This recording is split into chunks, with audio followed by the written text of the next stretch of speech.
Hey everyone, what's up?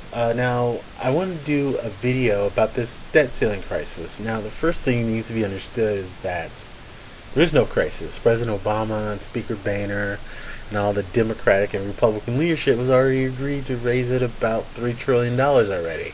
So, there's really no crisis. They're going to raise it, period.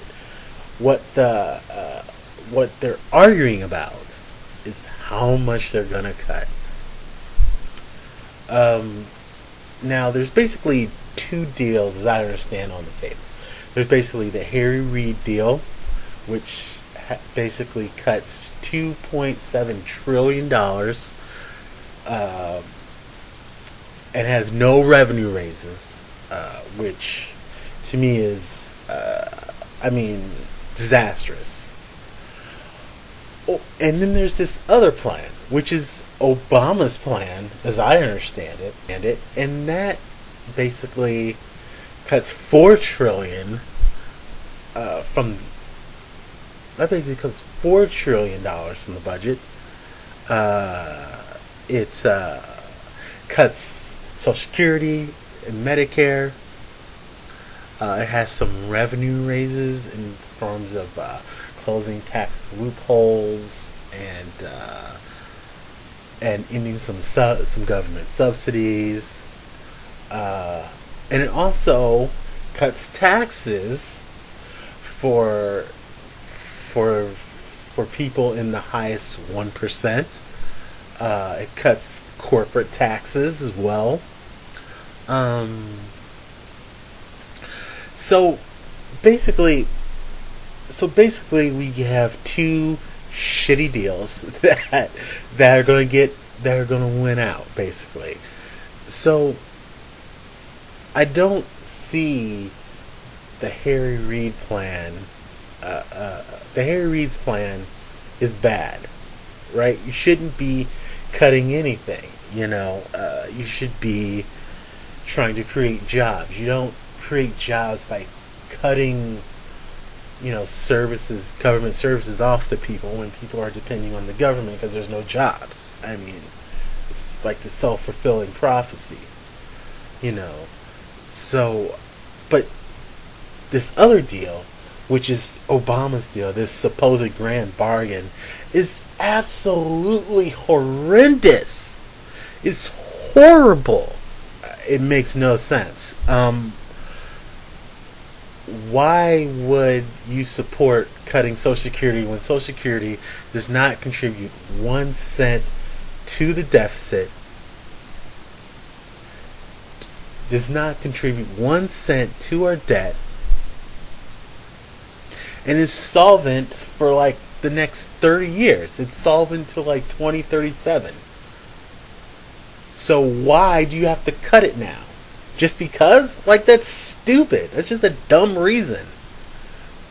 And Medicare, now, there are some issues with Medicare. I'll admit that.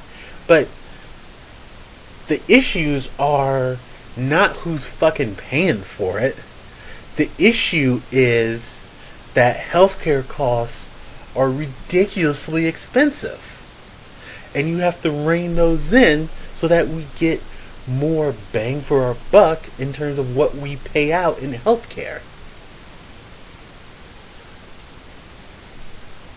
And he could fix this by having everyone pay into Medicare, but he didn't want to do that, right? We all remember the debate we had about the healthcare. Remember, he didn't want to have everyone pay into it. That offended his sensibilities. He couldn't deal with that. So we got the deal we got with the healthcare law. So, but that would have fixed it. It would have been big, right? It would have been grand to do that. But we couldn't do that. We can't deal with the issue by having everyone buy into Medicare, which would be the logical thing to do. But what we can do is we can cut people's benefits, essentially stealing money from them, so that you can claim you can have a grand bargain. I'm sorry, but that is just frankly disgusting. That he would say that that is a bargain.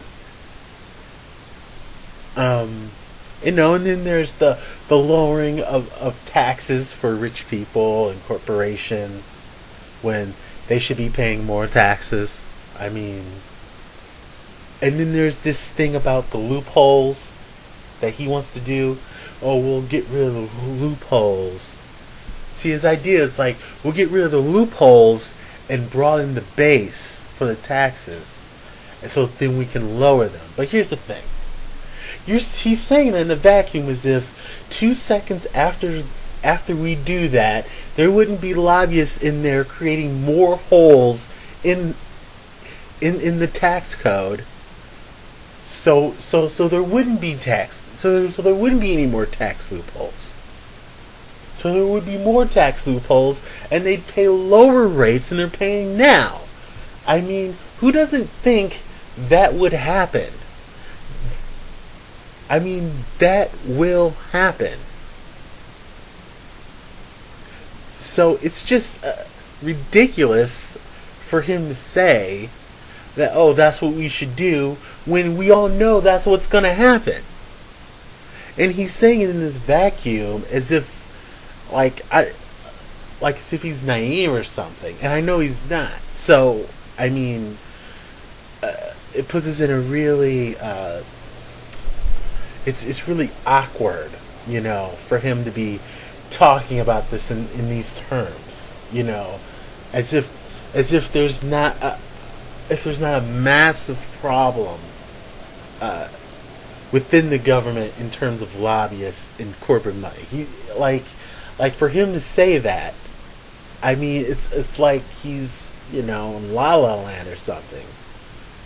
He's like not in dealing with the reality of the situation. Is corporations and lobbyists will fix that bill in a way that will allow big tax loopholes so that corporations and rich people can pay even less taxes than they would pay at those current rates. And so, I mean, both these deals are terrible deals. But I mean, if all things being equal, I guess I'd go for the Reid plan, but it doesn't look like that's going to pass. So it doesn't look like anything's going to pass. What I'm hoping for is we just get we just get lucky and they just run out of time and they aren't able to do the deal, and they just have to pass it. Just have to pass a clean bill. It just raises the debt ceiling. Something tells me that's not going to happen, and it's probably going to be maybe the Reid plan or something. But yeah, just his plan and this whole grand bargain thing. I mean, it's so... What's the word I'm looking for? It's so cynical, I think would be a good word. Because it's clearly a vacuum to set himself up as someone who's visionary, as someone who's transformative, as someone who's above the fray. I like to call it, he's immersed in what I like to call the cult of centrism.